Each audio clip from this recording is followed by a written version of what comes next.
Let's go live to AMP Chief Economist Shane Oliver now. Shane, thanks so much for your time. So we have interest rates coming down, another record high potentially today on the share market. But is our economy really that healthy? Well, not really. It's actually struggling a little bit. We did see a little bit of a pickup in growth at the end of last year. That fizzled in the March quarter. And since then, economic data has been mixed. And that's one reason why I think the Reserve Bank will cut interest rates again. Then you've got the threat to the growth outlook posed by Donald Trump's tariffs. And of course, the news on that front's going to ramp up again in the days and weeks ahead, given the end of the tariff deadline. Of course, it might get another extension. You never know with Donald Trump. But that's all causing uncertainty. And of course, we've got those low inflation numbers. But I think that the sort of the pace of economic recovery that the Reserve Bank was expecting, say, 6 months ago, just isn't happening. They were expecting growth to, I think, get as close to 2.5% by the end of this year, whereas in the March quarter, we just saw 0.2%, and it may not be that much stronger than that in the current quarter. Shane, what is it? What is the biggest drag on our economy and growth at the moment? Look, I think there's a combination. Obviously, higher interest rates have been. I know many people watching this might say, well, interest rates are nothing compared to when I got a mortgage in 1989. I might think the same thing, but it's relative to where you've been. And the Reserve Bank judges that the neutral rate of interest is now around 2.8%. We're currently 3.85%, so interest rates are higher than neutral. Most Australian homeowners with mortgages, which are 2 or 3 times what they were back in 1990, would also say that interest rates are relatively high. So that's acting as a constraint. It's also an issue for business. Business is facing lots of uncertainty. We've seen increased labour market regulations. We've seen more regulation generally. And then, of course, these uncertainties about the tariffs and the outlook flowing from that, that's not helping. We need to get productivity up, which at least the government is now acknowledging as an issue. So all of these things are holding the economy back. And of course, we know in the housing sector, it's a struggle to build things these days. So all of these things are a problem. The Reserve Bank, of course, to some degree, has to offset that with lower rates. Did the RBA board wait too long to start cutting?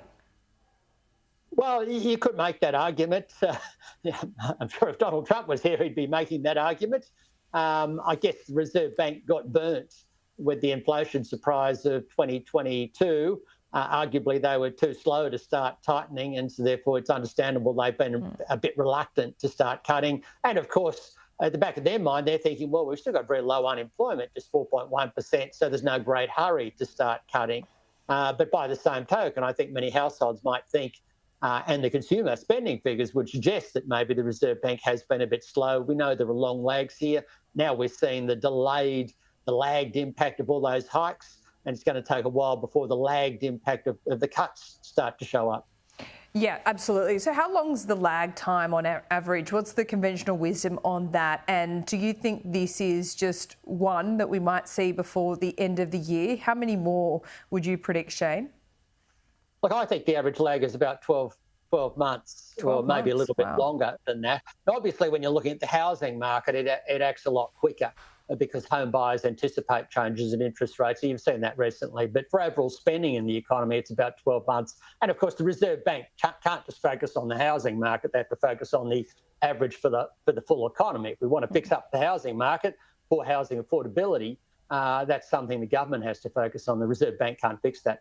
But in terms of how many cuts, we think there'll be one tomorrow, so one this week, another one in August, another one in November, and then one more in February next year. That'll take the cash rate down to 2.85%, which we think will be about neutral. So 4 more cuts we anticipate from here. Just extraordinary how the unemployment has held up as well.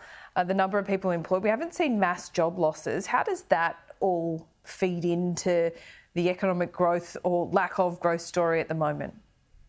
I think it confuses the picture a little bit, because conventionally you'd say, well, when you've got unemployment quite low and labour market growth or employment growth is quite strong, you'd say, well, we don't need to cut interest rates, they're okay. But I think it's been confused because on the one hand, companies in the private sector are perhaps hoarding some labour because of the labour shortages a few years ago. More importantly, and you can debate the numbers here, but something like 80% of employment growth over the last couple of years has been in the public sector, or what they call the non-market sector, to use the jargon And so therefore that strength in the public sector, which is partly associated with strong public spending, strong public demand, has distorted the normal picture you would see. I think normally with interest rates going up like they did in 2022 and 2023, you would have seen a much slower jobs market, but that strength in the public sector offset that. Shane, always great to talk to you. Thanks so much. We'll speak to you again soon.